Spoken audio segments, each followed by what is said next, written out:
रवि ने हाल ही में एक नया फ्लैट किराए पर लिया था। कमरा खूबसूरत और सस्ता था, लेकिन मकान मालिक ने एक अजीब शर्त रखी थी। रवि को उस फ्लैट के अंदर वाले छोटे कमरे का दरवाजा कभी नहीं खोलना था।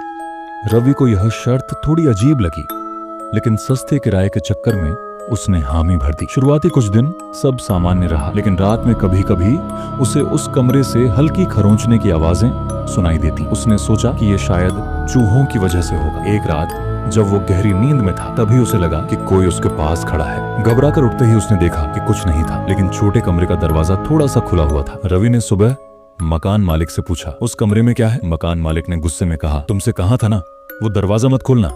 अगर नहीं मान सकते तो घर खाली कर दो। उस रात रवि के मन में सवालों का तूफान था।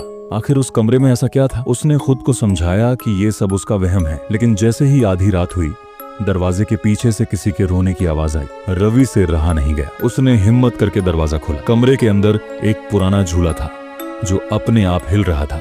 दीवारों पर खून के धब्बे थे और कोने में एक घने अंधेरे में दो चमकती आंखें दिखी। रवि ने कांपते हुए पूछा, कौन हो तुम? उस अंधेरे से एक धीमी ठंडी आवाज आई, मैं यहाँ पहले रहती थी और अब तुम भी यहीं रहोगे हमेशा के लिए। अगले दिन जब मकान मालिक ने फ्लैट का दरवाजा खोला तो रवि गायब था, लेकिन उस छोटे कमरे का दरवाजा अब पूरी तरह खुला हुआ था।